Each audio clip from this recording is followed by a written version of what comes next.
Hello नमस्कार दोस्तों, मैं विकास कुमार ढाका सोनी एजुकेशन के ऑनलाइन प्लेटफॉर्म पे आप लोगों का एक बार फिर से वेलकम करता हूं। अपन लोग पढ़ रहे थे बच्चों ज्योमेट्री, कुछ क्वेश्चन अपन ने कर लिए थे। आगे के क्वेश्चन आज की क्लास में अपन करेंगे। तो देखिए क्वेश्चन नंबर 29 क्या बोल रहा है बच्चों। एबीसीडी एक चक्रीय चतुर्भुज है। भुजा AB तथा DC बढ़ाने पर P पर मिलती है और भुजाएं AD तथा BC बढ़ाने पर Q पर मिलती है। यदि ADC 85 डिग्री है, BPC 40 डिग्री है तो CQD एंगल बताओ। देखो सबसे पहले अपने को डायग्राम बना लेना है इसका। चक्रीय चतुर्भुज आप जानते हो किसे कहते हैं। चारों के चारों शीर्ष इसकी परिधि पे होने चाहिए।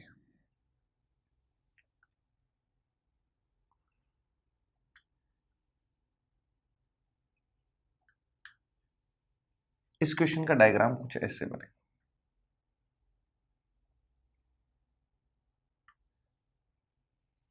क्या नाम दिया है, ABCD।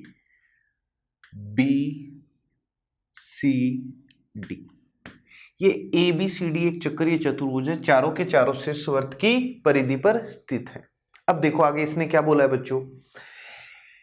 AB भुजा को बढ़ाया गया है और DC को बढ़ाया गया है। AB और DC को बढ़ा रहे हैं तो ये कौन से पॉइंट पर मिलती है, पॉइंट P पर ये दोनों आपस में मिलती है। ठीक है, आगे इसने देखो क्या कह रहा है, AD और BC को बढ़ाया तो ये मिली कहां पर, QP।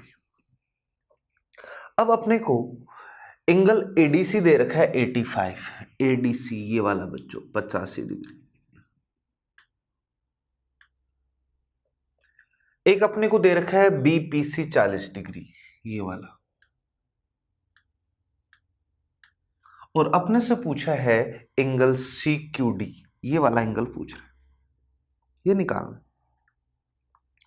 देखो बच्चों चक्रीय चतुर्भुज के अंदर अपन एक प्रॉपर्टी पढ़ी थी कि आमने सामने के कोणों का योग 180 होता है। तो D और B आमने सामने वाले होंगे, इन दोनों का टोटल 180 होना जरूरी है। तो ये 85 तो ये 95 हो जाएगा। जोड़ो दोनों को, क्या टोटल 180 आ रहा है। अब ध्यान से सुनो, ये जो अपना एक त्रिभुज है बच्चों, दिख रहा है आपको, ये इसका बहिष्कोण है कितने डिग्री, 95। तो क्या इस कोण का और इसका टोटल भी अपना 95 आना चाहिए। इन दोनों का टोटल कितना आना चाहिए, 95। क्योंकि अपन ने पढ़ा है किसी भी त्रिभुज के किसी भी शीर्ष पे बना हुआ बहिष्कोण शेष दो शीर्षों पे बने हुए अंतःकोणों के योग के बराबर। ये 95 ये 40 तो ये फिर कितना हो जाएगा बच्चों, 55 हो जाएगा। 55 + 40 कितना होता है, 95। अब आप मुझे बताओ, ये अगर 55 डिग्री है तो क्या स्टूडेंट ये भी 55 डिग्री होगा क्या, क्योंकि शीर्षाभिमुख कोण है और ये हमेशा बराबर होते हैं। अब वापस से देखो इस वाले त्रिभुज में, इस त्रिभुज में क्या बच्चों इस कोण पे बना हुआ बहिष्कोण है ये 85। तो आप कहोगे सर ये इसके और इसके टोटल के बराबर होता है। तो 55 इसमें से घटा दो बच्चों, 85 - 55 30 डिग्री। 30 और 55 का टोटल कितना आ रहा है, 85। क्या आपसे ये पूछा गया था, तो क्वेश्चन का आंसर कितना हो जाएगा, 30 डिग्री। ठीक है ना। तो लैंग्वेज को पढ़कर आपको डायग्राम बना लेना है, और डायग्राम बनाने के बाद अपन एक कोण से दूसरा कोण ऐसे जो निकाल सकते हैं वहां से होते हुए यहाँ पर पहुंचेंगे जो अपने को निकालना है बच्चों। क्लियर। आगे देखिए, एक समकोण त्रिभुज ABC में AB की लंबाई दे रखी है 2.5, कोस B बराबर दे रखा है 0.5 और AC भी दे रखा है 90 डिग्री। भुजा AC की लंबाई क्या होगी। देखो बच्चों ध्यान से सुनो, अपने पास एक समकोण त्रिभुज है,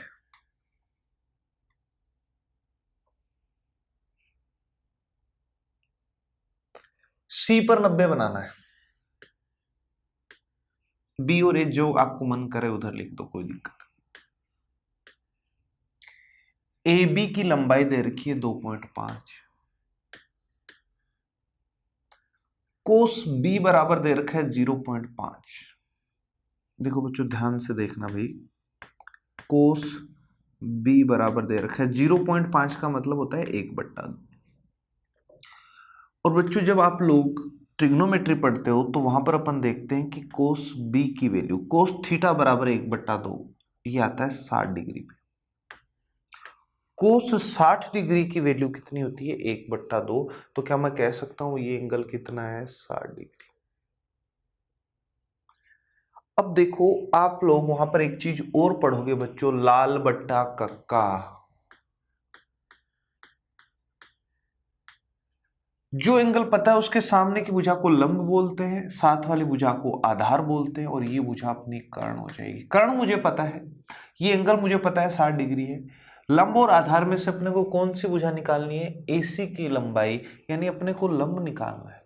लंब निकालना है, कर्ण अपने को पता है, लंब और कर्ण का रिलेशन ये रहा।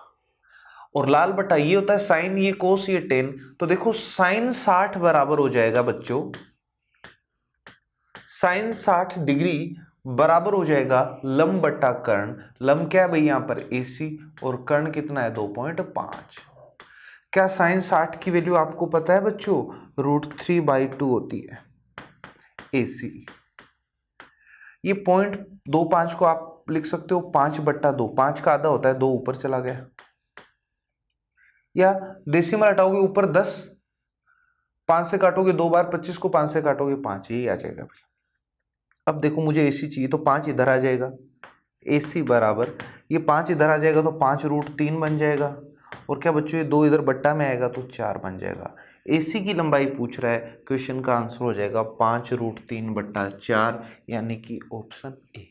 तो यहाँ पर थोड़ा सा अपने पास त्रिकोणमिति का लाल बट्टा कक्का, sine cos tan, cot sec cosec, इनकी बात चली है। तो जैसे ही आप त्रिकोणमिति पढ़ोगे तो ये कॉन्सेप्ट भी आपका क्लियर हो जाएगा बच्चों, ठीक है। आगे देखिए फिर, त्रिभुज एबीसी में ए से बीसी पर एक लंब खींचा गया है एडी। एडी स्क्वायर बराबर बीडी इंटू सीडी, तो बीएसी कितना होगा? देखो ध्यान से देखो क्या कह रहा है भाई। एक त्रिभुज एबीसी,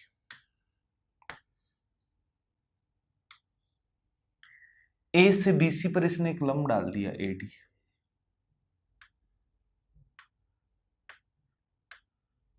इस तरीके से फिर इसने एक चीज और बोली है, एडी स्क्वायर बराबर बीडी इंटू सीडी। इसका स्क्वायर जो है ना, इसका वो इन दोनों के गुणनफल के बराबर तभी होता है जब ये टोटल एंगल 90 हो। ध्यान से सुनो क्या बोल रहा हूं मैं।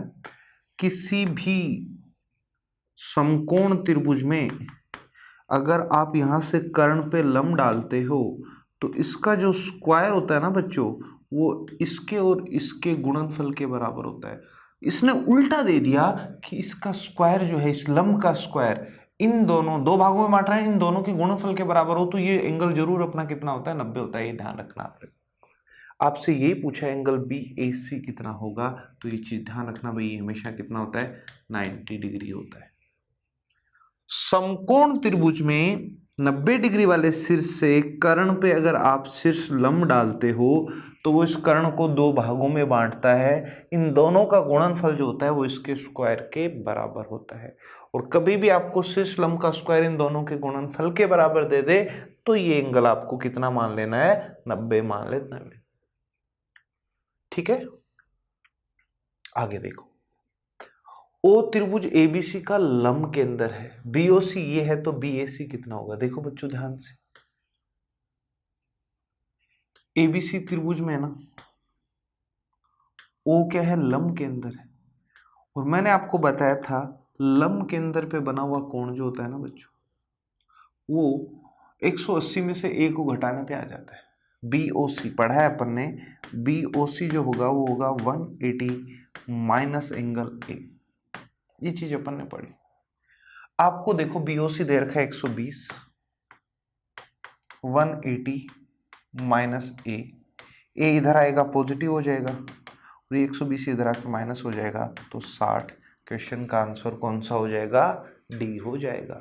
तो ये केंद्र पे बने हुए चार कोण थे, लंब केंद्र, अंतः केंद्र और परिकेंद्र और केंद्र। केंद्रक वाला निकाल नहीं सकते, ये 180 में से इसको घटाने पे आता है। इन सेंटर अंतः के अंदर आई 90 प्लस ए का आधा बताया है, और परिकेंद्र को अपन एस लिखते हैं, वहां पर इसका जस्ट दुगुना बनता है। ये तीन चीजें आपको याद रखनी है, कई बार इस पे क्वेश्चन आते हैं, लगभग एग्जाम में पूछे जाते हैं भाई। त्रिभुज एबीसी का वापस से परिकेंद्र ओ है भाई, देखो ध्यान से सुनो, परिकेंद्र परिवर्त का केंद्र होगा, ये ध्यान रखना। ये एबीसी एक त्रिभुज है ना, ये इसका परिवर्त होगा और इसका जो केंद्र होगा वो परिकेंद्र होगा ओ। क्या दे रखा है? ओ। अब ध्यान से देखो, ए जो एंगल है पूरा बी ए सी, ये दे रखा है अपने को 85 डिग्री। ये कोण कितना दे रखा है? 85। बी सी ए, ये वाला पूरा कोण अपने को दे रखा है 80 डिग्री। ये 80 ये 85, तो ये बचा हुआ कोण, इन दोनों को जोड़ के 180 में से घटा दूं, इन दोनों को जोड़ोगे 165, 180 माइनस 165, 15 डिग्री। आपको पूछा है ओ ए सी, ओ ए सी यही कोण निकालना है बस। 85 से तो छोटा होगा भाई, कंफर्म है, और 4 ऑप्शन। अब देखो बच्चों ध्यान से सुनो, मैंने एक बार इसको इससे भी मिला दी। मैंने आप लोगों को वर्त में एक चीज बताई थी, ध्यान से देखो इधर। वर्त में अपन ने क्या पढ़ा था बच्चों, कि वर्त के किसी भी चाप के द्वारा, इस चाप की बात कर, इस चाप के द्वारा केंद्र पे बना हुआ कोण, ये वाला परिधि पे बने हुए कोण का दुगुना होता है। ये 15, तो ये इसका दुगुना कितना? 30। ये मैंने आपको बताया, वर्त के अंदर एक ही चाप के द्वारा केंद्र पे बना हुआ कोण उसी चाप के द्वारा परिधि पे बने हुए कोण का दुगुना। क्या बच्चों ये भी त्रिज्या है क्या R, और ये भी त्रिज्या है R, तो क्या ये एक समद्विबाहु त्रिभुज हो गया क्या? और अपने को पता है समद्विबाहु त्रिभुज में जो दो भुजाएं बराबर है उनके सामने के कोण भी बराबर होंगे। ये 30, तो इन दोनों का टोटल 150 होगा, और बराबर बराबर होंगे तो 150 का आधा बच्चों, ये भी 75 डिग्री हो जाएगा और ये भी 75 डिग्री। तो अपन ने इस एंगल को 75 निकाल लिया है, जो अपना ऑप्शन कौन सा है बच्चों? बी। समझ आई बात? तो बहुत सारी छोटी छोटी बातें अपने को ध्यान में रखनी होती है, कौन सा एंगल पूछ रहा है, किस हिसाब से अपन किस क्वेश्चन को करेंगे भाई। आगे देखो भाई, नेक्स्ट क्वेश्चन। एक रेखाखंड में 3 बिंदु है ए ओ बी, और सी एक ऐसा बिंदु है जो ए ओ बी पे नहीं है। AOC 40 दे रखा है, OX और OY जो है ना वो AAC के आंतरिक और बाह्य कोण द्विभाजक है, तो BOY कितना होगा? देखो डायग्राम बना लो, बहुत आसान है क्वेश्चन। इसने क्या बोला है पहले तो, कि AOB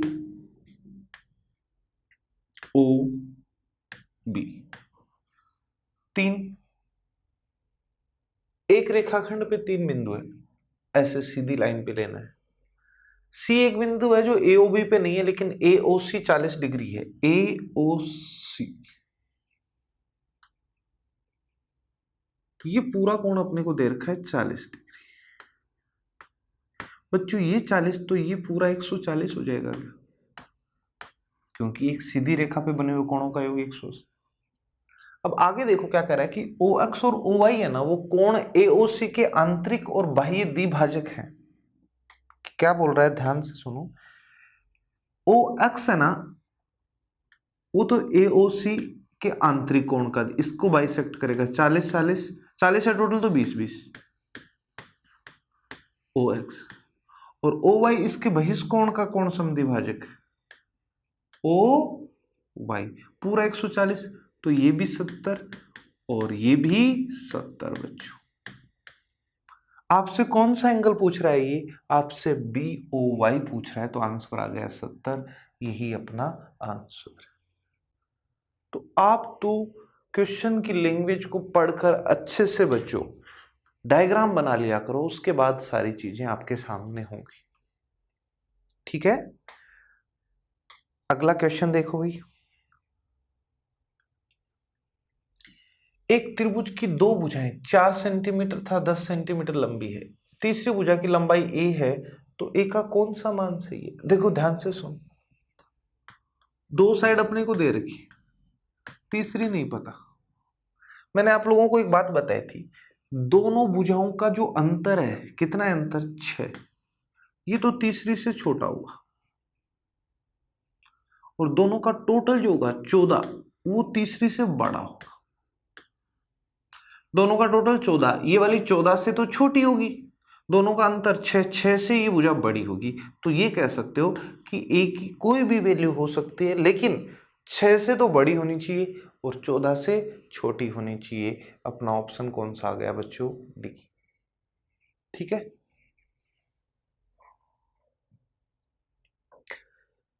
त्रिभुज एबीसी में एडी माध्यिका है, एडी है ना वो बीसी का आधा है बच्चों, बीएडी 30 है, एसीबी का माप कितना होगा? ध्यान से देखो क्या डायग्राम बनेगा।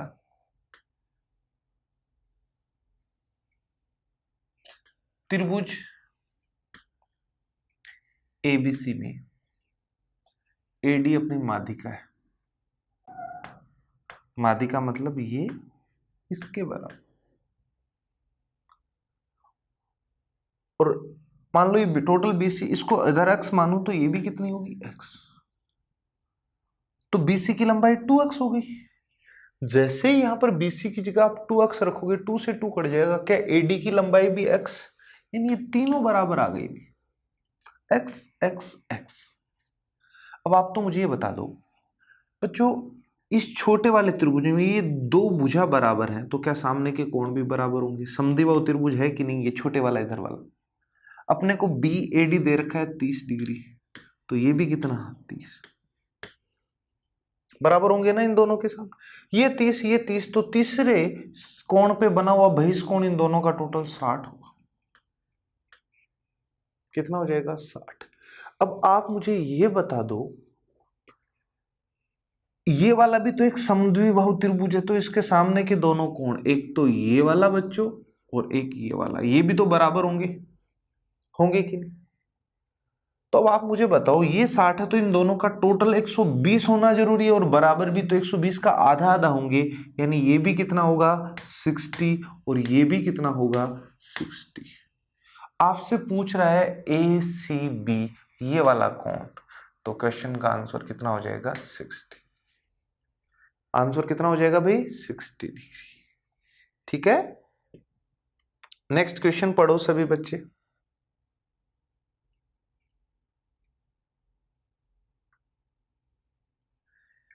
ओ एक त्रिभुज एबीसी का परिकेंद्र है, जिसकी परित्रिज्या 13 सेंटीमीटर है। देखो ध्यान से देखो, परिकेंद्र दे तो सबसे पहले परिवर्त बना लिया करो आप। इसका जो केंद्र होगा ना वर्त का, वो इस त्रिभुज के लिए परिकेंद्र कहलाए, ओ है। त्रिज्या है 13, देखो बच्चों ये भी त्रिज्या है और ये भी त्रिज्या है, इसको मिलाओ तो ये 13 13 है सब, परित्रिज्या। बीसी की लंबाई दे रखी है 24, ओडी बीसी पर लंब है, ये इस पे लंब है, तो आपको ओडी की लंबाई बतानी है। देखो बच्चों ध्यान दो, ये दो त्रिभुज है ना, दोनों समकोण है, कर्ण दोनों का ये होगा 90 के सामना, ये बराबर, ये साइड दोनों में कॉमन है, तो क्या आर एच एस नियम से, समकोण कर्ण भुजा नियम से ये दोनों सर्वांगसम हो गए? सर्वांगसम हो गए तो फिर तीसरी भुजा भी बराबर होगी। 24 है टोटल, तो ये भी 12, ये भी 12। अब मुझे ओडी निकालनी है, तो देखो इस त्रिभुज की बात करूं बच्चों मैं, तो पाइथागोरस पर मैं लगा दूं, 13 का स्क्वायर 159 माइनस 12 का स्क्वायर 144 का रूट ले लूंगा तो ओडी आ जाएगी। पाइथागोरस पर में लगाइए भाई मैंने, क्या बच्चों 159 में से आप 144 घटाओगे तो 25 बचेगा, 25 का रूट लोगे, क्वेश्चन का आंसर 5, जो कि अपना ऑप्शन कौन सा है? सी। कौन सा ऑप्शन है? C option. ठीक है, आगे देखो, ए बी और सी डी वर्त की दो जीवाएं हैं जहां ए बी 10 है, सी डी 24 है, दोनों समांतर है। ए बी और सी डी के बीच की दूरी 17 है, वर्त की त्रिज्या ज्ञात करो। देखो ध्यान दो बच्चों, क्या कह रहा है। एक वर्त है, जीवा एक दूसरे से केंद्र की विपरीत दिशा में। देखो भाई यहां पर कोई केंद्र है, एक जीवा तो इधर है ए बी, दूसरी तरफ लेनी है। सीडी की लंबाई तो दे रखी है अपने को टोटल 24 और ए बी की लंबाई दे रखी है 10। दोनों के बीच की दूरी ये दे रखी है अपने को 17। आपको इसकी त्रिज्या आर निकालनी। ध्यान दो बच्चों, अगर दोनों विपरीत दिशा में हो, एक दूसरे के पैरेलल हो, दोनों के केंद्र के बीच की जो दूरी है वो इन दोनों के टोटल का अगर आधा होता है, 10 + 24 34, 34 का आधा 17, क्या केंद्र के बीच की दूरी 17 ही है क्या? तो कभी भी इस तरीके के केस में अगर आपको त्रिज्या निकालनी है तो ध्यान रखना, पहले वाली के आधे का स्क्वायर, इस जीवा का आधा यानी 10 का आधा 5, 5 का स्क्वायर 25, दूसरी जीवा का आधा 24 का आधा बच्चों 12, 12 का स्क्वायर 144 का रूट ले लिया करो 169, और ये किसका स्क्वायर है भाई? 13 का। तो क्वेश्चन का आंसर कितना हो जाएगा? 13। कितना हो जाएगा भाई? 13 हो जाएगा।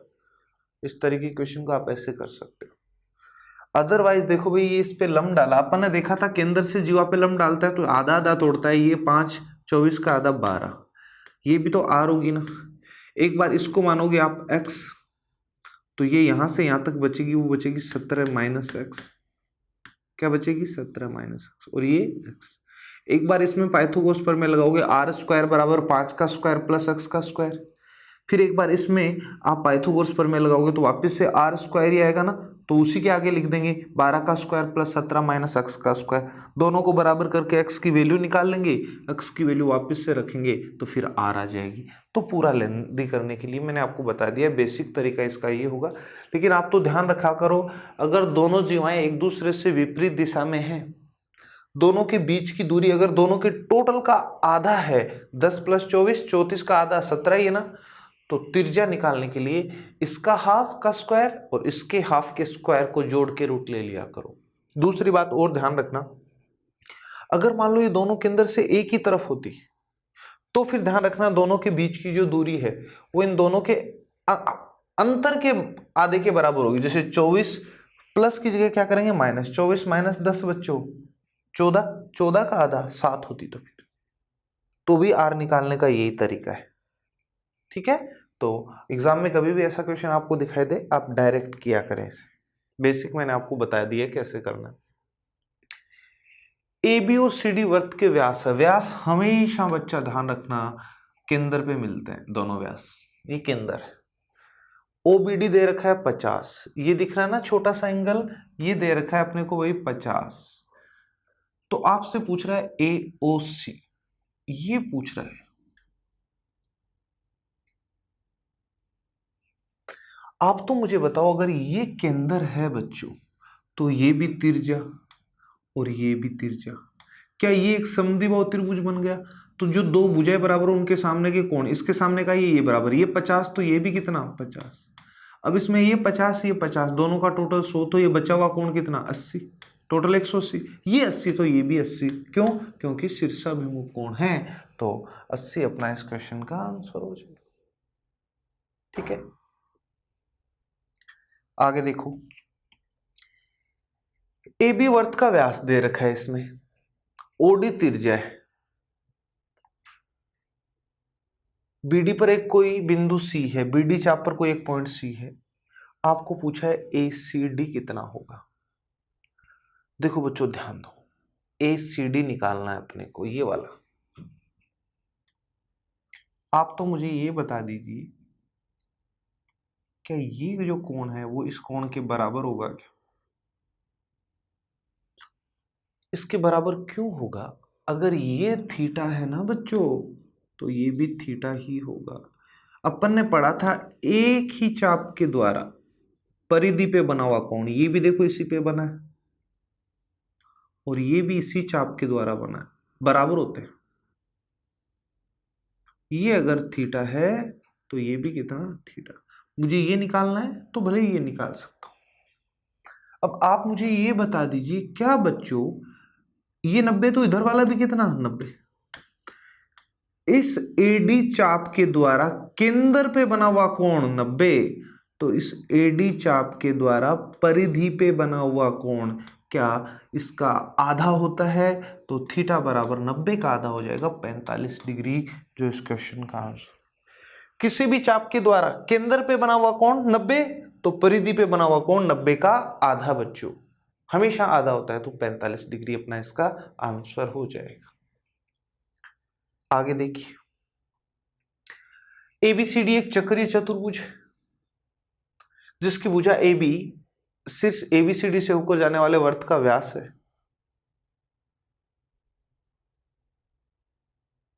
ठीक है, AB इस चतुर्भुज भुजा ना, इस वर्त का व्यास भी है भाई। ADC दे रखा है 140, तो BAC याद करो, अपने को ये कोण निकालना है। अब देखो बच्चों, एक बार आप AC को भूल जाओ, क्या ये एक चक्रीय चतुर्भुज है क्या?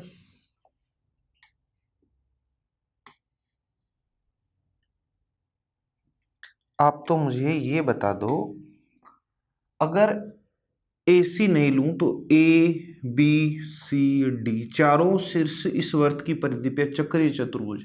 चक्रीय चतुर्भुज में अपन ने एक चीज पढ़ी कि आमने सामने के कोणों का योग 180 होता है। क्या D के सामने वाला B होगा? इन दोनों का टोटल 180, ये 140 है। कितना भाई? 140, तो ये फिर 40 होना चाहिए। अब देखो, क्या AB इसका व्यास है, तो इस व्यास के द्वारा अर्धवर्त में बना हुआ कोण हमेशा 90 डिग्री होता है, ये मैंने बताया आपको।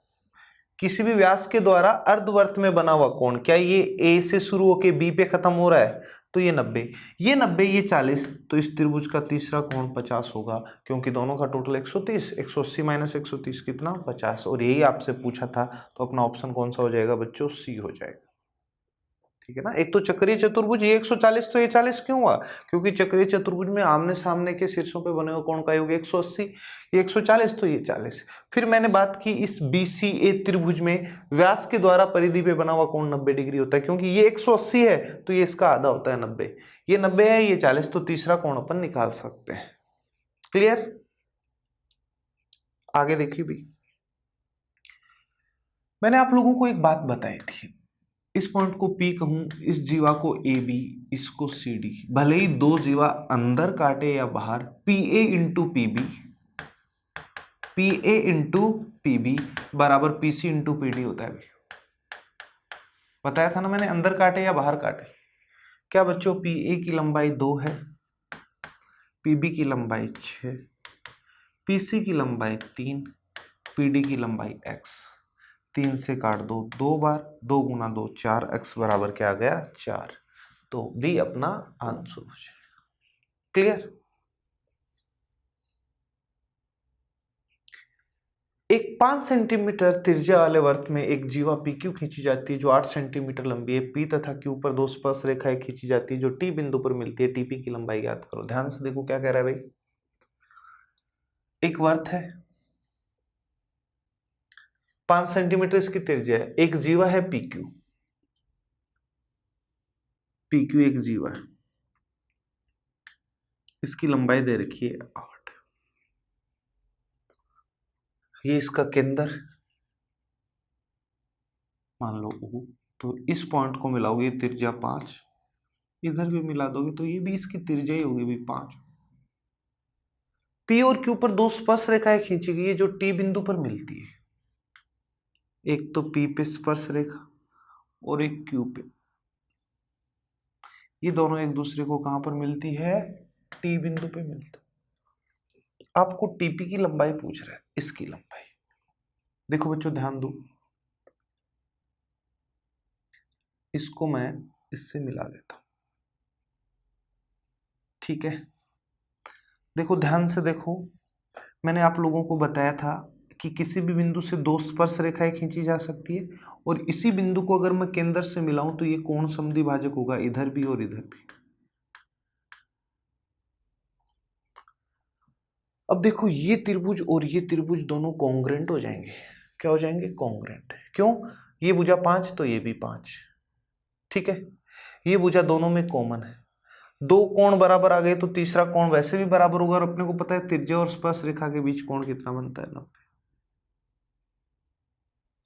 अब ध्यान से देखो, इस त्रिभुज की बात करें तो ये एक समद्विबाहु त्रिभुज है। तो मैंने आप लोगों को एक चीज और बताई थी, समद्विबाहु त्रिभुज में जो दो समान भुजाएं उससे मिलकर बने, यहां से जो कोण समद्विभाजक बनाते हो वही माध्यिका भी होगी और यही शीर्ष लंब भी होगा। सब सेम होंगे क्योंकि दोनों भुजा बराबर है। अनुपात 1:1, तो 1:1 में इसे बांटेगा ये, क्योंकि कोण समद्विभाजक है इसी अनुपात में बांटता है। और ये फिर ये बराबर ये बराबर ये भी बराबर, तो फिर ये कॉन्ग्रेंट हो गए, तो ये दोनों कोण भी बराबर 90-90। ये टोटल 8, तो ये कितनी बच्चों? 4। ये कितनी हो गई? 4। अब देखो मैंने आप लोगों को एक बात बताई थी बच्चों, ये एक समकोण त्रिभुज है।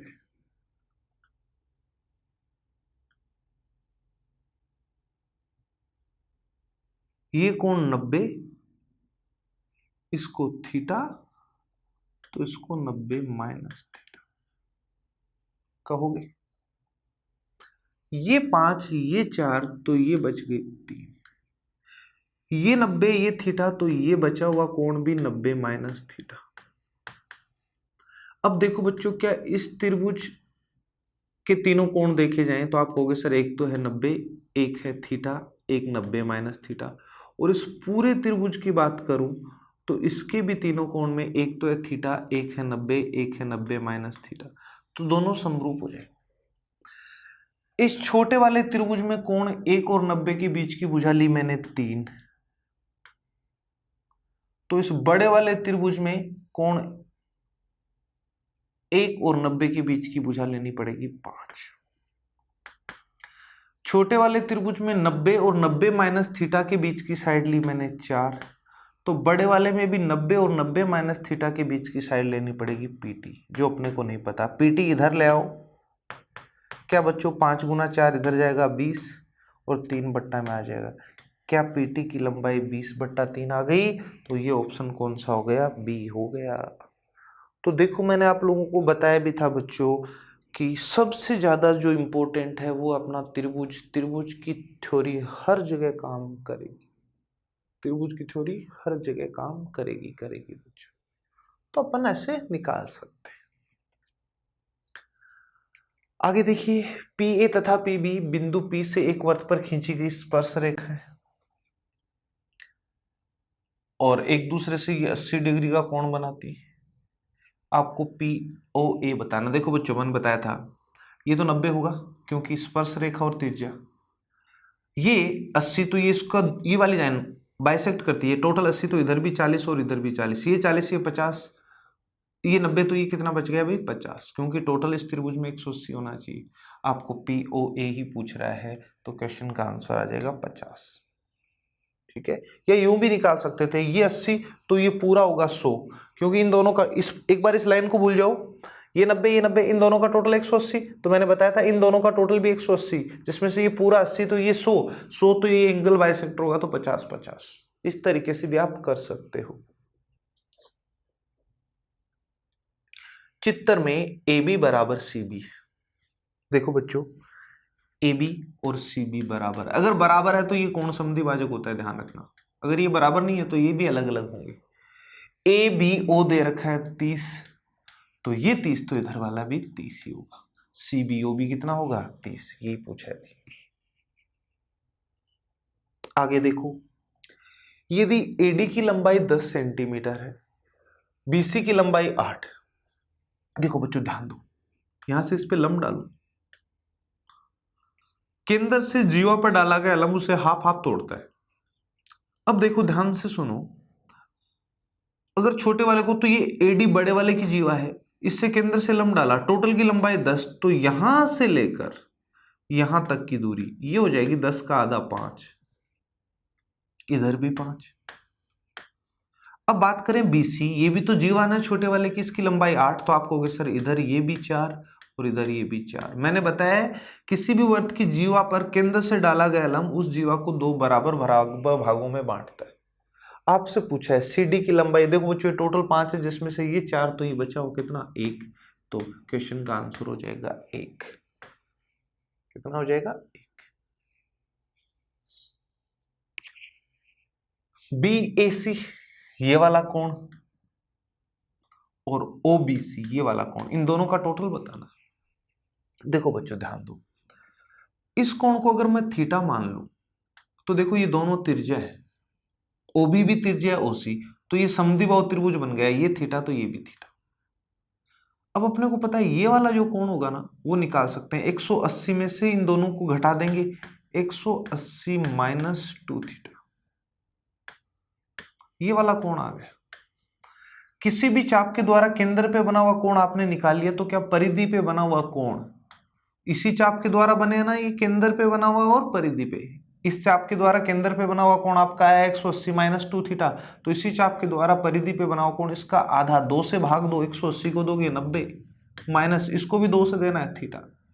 अब देखो अपने को एक तो चाहिए था BAC जो निकाल लिया मैंने, और एक OBC, इन दोनों को जोड़ के बताना है। BAC कितना आया 90 माइनस थीटा, प्लस OBC कितना आया थीटा, थीटा से थीटा कट जाएगा, क्वेश्चन का आंसर हो जाएगा भाई 90 डिग्री, जो कि ऑप्शन ए है।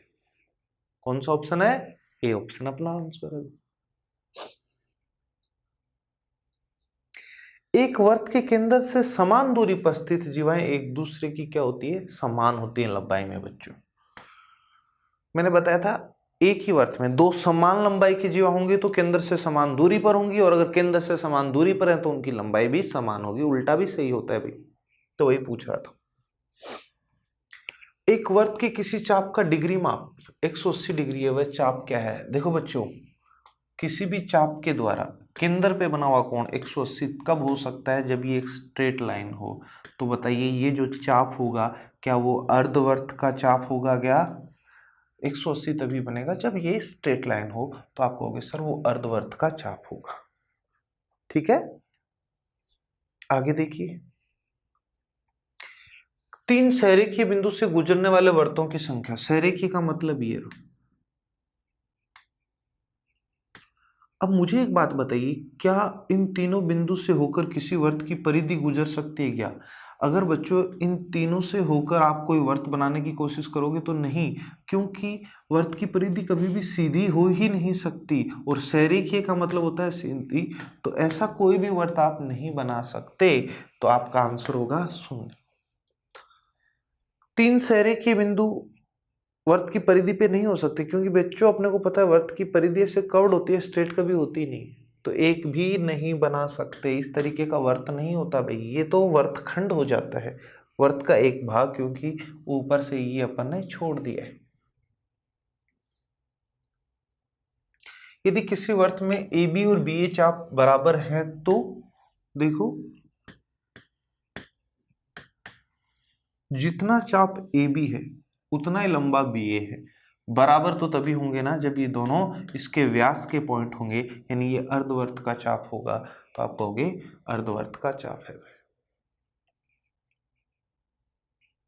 यदि वर्त का व्यास दो जीवाओं में से प्रत्येक को समद्विभाजित करे तो जीवाएं कैसे होगी? देखो बच्चों ध्यान दो, ये वर्त का कोई एक व्यास है। क्या है? व्यास। अब ये कह रहा है कि दो जीवाएं ऐसी हैं जिसको ये समद्विभाजित करता है। मैंने आप लोगों को बताया था केंद्र से जीवा पे जो आप लंब डालते हो ना, वही इसको समद्विभाजित करता है। अब दूसरी भी इधर बना सकते हो, कहीं बना सकते हो, मान लो दूसरी जीवा ये है, इसको भी ये समद्विभाजित तभी करेगा ना जब इससे इस पे लंब डाला जाए। अब मुझे बताओ, ये कोण भी 90, ये भी 90, तो किसी भी रेखा पे दो लंबवत रेखा खींचेंगे तो ये कभी नहीं मिलेंगी, ये दोनों एक दूसरे की क्या होंगी? समांतर। तो क्वेश्चन का आंसर क्या हो जाएगा बच्चों? वो दोनों क्या होंगी? समांतर होंगी। आगे चलते हैं। यदि सर्वांगसम वर्तों में दो चाप बराबर हो तो उनकी संगत जीवाएं भी समान होंगी भी। अगर चाप बराबर है, कर्व दूरी दो पॉइंट के बीच की बराबर है, तो सेम अगर वर्त है तो उनकी जीवा भी बराबर होंगी। 5 सेंटीमीटर और 4 सेंटीमीटर त्रिज्या वाले दो वर्त एक दूसरे को AB पे काटते हैं उभयनिष्ठ जीवा की लंबाई 6 तो उनके केंद्र के बीच की दूरी ज्ञात करो। ध्यान दो भाई, दो वर्त हैं, एक दूसरे को काट रहे हैं ए और बी पे। उभयनिष्ठ जीवा ये होगी, दोनों के केंद्र ये रहे। देखो बच्चों, मैंने बताया था आपको, मान लो इसके केंद्र को पी नाम दो, इसका क्यू, तो ये इसको 90 पे भी काटते हैं जैसे इस पॉइंट को आर, और ये बराबर बराबर भी बांटते हैं। इसकी रेडियस दे रखी है 5, दूसरे की दे रखी है 4। उभयनिष्ठ जीवा की लंबाई 6 तो ये क्या 3 हो जाएगी, टोटल 6 तो आधा आधा तोड़ेगी। अब देखो पाइथागोरस पर में से 5 का स्क्वायर 25 माइनस 3 का स्क्वायर 9, 25 माइनस 9 16, 16 का रूट लोगे 4, पी से आर तक तो आ गया 4। यहाँ पर देखो वापस से इसमें पाइथागोरस पर में लगा रहा हूँ, 4 का स्क्वायर 16, 3 का स्क्वायर 9, 16 में से 9 गया 7, ये आ गई रूट 7। मुझे तो पूरी दोनों के केंद्र के बीच की दूरी पी क्यू बतानी है ना, तो आप कहोगे सर 4 प्लस रूट 7। अब देखो मान लो आपको रूट 7 की वैल्यू नहीं पता, मुझे एक बात बताओ ध्यान से, पी क्यू की जो भी वैल्यू है यहाँ पर 4 होता, क्या होता 4, तो 4 का रूट 2 तो वैल्यू 6 आ जाती, लेकिन 4 नहीं है 7, तो 6 से तो बड़ी वैल्यू होगी ना पी क्यू की, ये तो कंफर्म है। बच्चों अगर यहाँ पर 9 होता 7 की जगह, तो अपने को पता है 9 का रूट 3, तो 4 प्लस 3 7 आ जाता मान, लेकिन 7 नहीं है क्योंकि ये 9 नहीं 7 बड़ी वैल्यू कर रही, तो 7 से तो कोई ना कोई छोटी। ये तो कंफर्म हो गया ना अपना कि पी क्यू की जो भी वैल्यू आएगी 6 से तो बड़ी आएगी और 7 से छोटी। क्या बच्चों ऐसा एक ही ऑप्शन है क्या? और वैसे रूट 7 की वैल्यू 2.65 ही होती है भाई, आगे और भी होती है लेकिन यही होती है लगभग। ठीक है, तो इस तरीके से अपन कर सकते हैं। ध्यान दो, चित्र में वर्त का केंद्र O है, ये O है। एक बार दोबारा से बना लेते हैं भी डायग्राम अपन। AB CD के बराबर है, CD इसका व्यास है,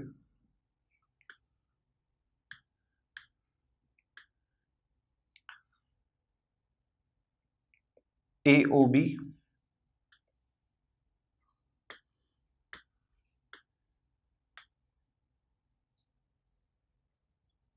यहां भी दे रखा है E पॉइंट। ऐसा डायग्राम बना के दिया इसने। अब देखो यहां चलते हैं, AB समांतर CD, तो A को B से मिला दो भी, ये दोनों समांतर हैं, ध्यान रखना। आगे देखो ADC दे रखा है 25, ADC, अच्छा इसको भी मिलाना है अभी। ये कोण अपने को दे रखा है 25 डिग्री। आपसे पूछा है ये वाला कोण,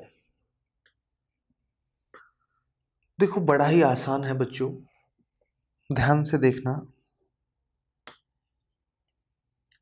AC चाप के द्वारा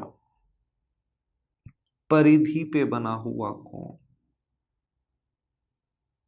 25 डिग्री, तो AC चाप के द्वारा केंद्र पे बना हुआ कोण ये वाला 25 का डबल कितना 50। अब देखो बच्चों ध्यान से, ये 25 तो ये भी 25, आप कहोगे सर क्यों? क्योंकि बच्चों एकांतर कोण है ये दोनों। अब ध्यान से देखिएगा इधर, अब बच्चों मैं बात करूं BD चाप की, BD चाप के द्वारा परिधि पे बना हुआ कोण कितना 25, तो BD चाप के द्वारा केंद्र पे बना हुआ कोण 25 का डबल कितना 50। अब आप मुझे ये बता दीजिए कि बच्चों ये 50 ये 50 100, तो बचा हुआ कोण अपना ये कितना आ जाएगा 80 डिग्री। ये जो 80 डिग्री का कोण आपने बनाया है वो कौन से चाप पे बना है? AB चाप के द्वारा केंद्र पे बना हुआ कोण कितना है 80। तो मुझे बताइए AB चाप के द्वारा ही परिधि पे बना हुआ कोण 80 का आधा हो जाएगा क्या? तो 80 का आधा, ये कोण कितना आ गया 40 डिग्री। कितने डिग्री आ गया है 40 डिग्री। तो वही चीजें अपन यूज कर रहे हैं और यही आपसे पूछा गया था बच्चों, तो आंसर कितना आ जाएगा 40। ठीक है, नेक्स्ट क्वेश्चन देखिए भाई,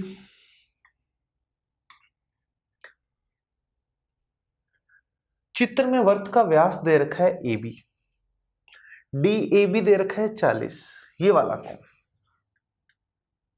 आप तो मुझे ये बता दो, एक बार इसको भूल जाओ, क्या व्यास के द्वारा अर्धवर्त में बना हुआ कोण क्या बच्चों 90 डिग्री होता है क्या? ये 90, ये 40, तो ये बचा हुआ 50। अब आप मुझे ये बताइए बच्चों कि अगर बात करें अपन AD चाप की, एक ही चाप के द्वारा परिधि पे बने हुए सारे कोण बराबर होते हैं, ये भी परिधि पे बन रहा है, कितना है भाई 50, तो क्या इसी चाप के द्वारा ये भी तो परिधि पे ही बन रहा है? दोनों सेम चाप, AD के द्वारा ये भी परिधि पे और ये भी परिधि पे एक ही चाप के द्वारा परिधि पे बने हुए कोण हमेशा बराबर होते हैं, तो वो 50, तो ये भी कितना बच्चों 50। तो ऑप्शन कौन सा? A, आपको DCA यही पूछ रहा था। क्लियर? तो बड़े ही आसान हो जाते हैं ये क्वेश्चन अगर आप लोगों को हर एक चीज याद है। देखो बच्चों, अच्छे क्वेश्चन में कभी कभी अपने को आगे बढ़ाना होता है, लम डालना होता है, तो वो अपने को रचना करनी होती है। लेकिन ये तो वो क्वेश्चन है जिनमें साफ साफ सीधा सीधा ही अपने को रिलेशन दे रखा है, पूरा डायग्राम बना के दे रखा है, आपको कुछ करना है ही नहीं एक्स्ट्रा। ओके, तो मिलते हैं बच्चों अपन अगली क्लास में, तब तक के लिए आप लोग इन चीजों को पढ़ते रहें। Okay guys, bye.